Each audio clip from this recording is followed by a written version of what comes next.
دا زنانه ډاکټر دا سوال کړل دا سوال غره د حیا خلاف ته لیکن چونکه یو داسې مسلې ته پوښتنه کړل چې ډېره مهمه مسله ده او یو شری مسله ده ظاهره خبره ده دا غي جواب جوړیږي ځکه چې دا وایي چې ما زما خواته ډېر کیسونه راځي او کیسونه داسې چې جنې جګم دغه شادي شوده نه یا شادي شوده لیکن د غلط تعلقاتو په وجه باندې دا غي حمل ټیراو شي یعنی بچي په ګډ شي نو بیا هغه زما خواته راځي چې دا حمل ضایع کول دي نو دا زنانه دا ډاکټر وایي چې آیا زما لپاره دا عمل څنګه دي چې زه داغو بچي ضایع کما چې کوم د زنا نه چې کوم بچي پیدا کیږي هغه حمل ارتا ولا دغه د ضایع کولو لپاره زما سو کوم دي یعنی دغه ضایع کول شم نشم ضایع کول نو ټول مخکنه خبره خدا ده چې زنا یقیني طور پر دا حرام عمل له او قرآن مجید کې الله هر ذکر فرمای ولا تقربوا الزنا انه كان فاحشه زنا ته جګم دی قریب مزه زنا کول خلره خبره ده زنا ته قریب هم نه ځي داغي وجه دغه ده چې زکه په دغه وجه باندې الله رب العزت منګه تاسو ته حکم راکړل چې خپل د نظرونو حفاظت کې خپل نظرونو جګم دی جوکاو کوي داغي وجه دغه چې د زنا جګم په سړی ده د بدکاری په سړی غصه ده هغه بد نظری ده یعنی انسان بد نظریو کې هغه شیطانو دغه حسن او جمال ښکارا کی دا هغه نه بعد د دویم سټپ سي چې بیا د انسان کوشش کی مخې د دلو او په اخر د دې چې کوم خاتمه وي هغه بیا په دې بدکاری باندې کیږي نو په دغه واجبانی الله رب په قرآن مجید کې فرمایي چې تاسو خپل نظر حفاظت کوئ او زنا د جګم دی قریب موزه نو د دې سره جګم دی معاشره خرابېږي د دې سره جګم دی انسان چې نسل او نسب شروع چلیږي په هغه کې بګاړ پیدا کیږي په هغه کې ملاوټ جګم دی جوړیږي او دویمه خبره دا الله رب چې کوم امانت ته باغی کې خیانت ته زکه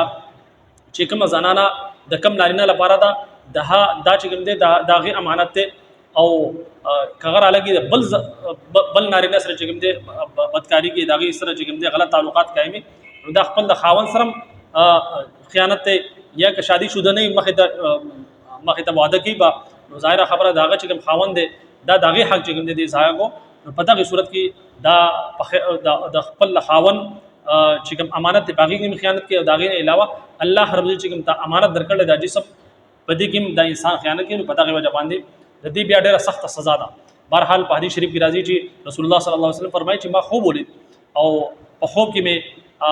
یو تندور ولید باغی کې ور ډېر شغلې غټ شغلې دي چې هغه کله چتی کې باغی کې بعض انسانان داسې زنانه نارینه چې هغه دغه شغلو سره چوت شي بیا چې هغه کته شي نو هغه بیا کتل شي نو رسول الله صلی الله علیه وسلم فرمایلی چې هغه زناکار زنانه او زناکار نارینه چې کوم خلکو با بدکاری کوله زنا به کو نو هغه ما چې کوم دې په خوب کې لیدل چې هغه په تندور کې چې کوم دې ډیر سخت مور باغی کې هغه ډیر په بری طریقې سره چې کوم دې هغه جلاویږي نو بهرحال د دې ډیر سخت وعیدونه دي په دنیا کې دې ډیر سخت حکم دی ځکه په شریعت کې دې ډیر سخت سزا ده یو انسان داسې چې هغه شادي شوده زنانه یا نارینه هغه دغه سزا صدا دغه سزا ده چې هغه سنگساري یو سلور گواهان گواهی ورکی ویني کل عام د هغه نه بعد چې کوم شری سزا د غزایر خبر دغه د حکومت ځمېداري ده چې هغه بغوله داسې سزا ورکی چې هغه سنگساري او د هغه نه علاوه کچري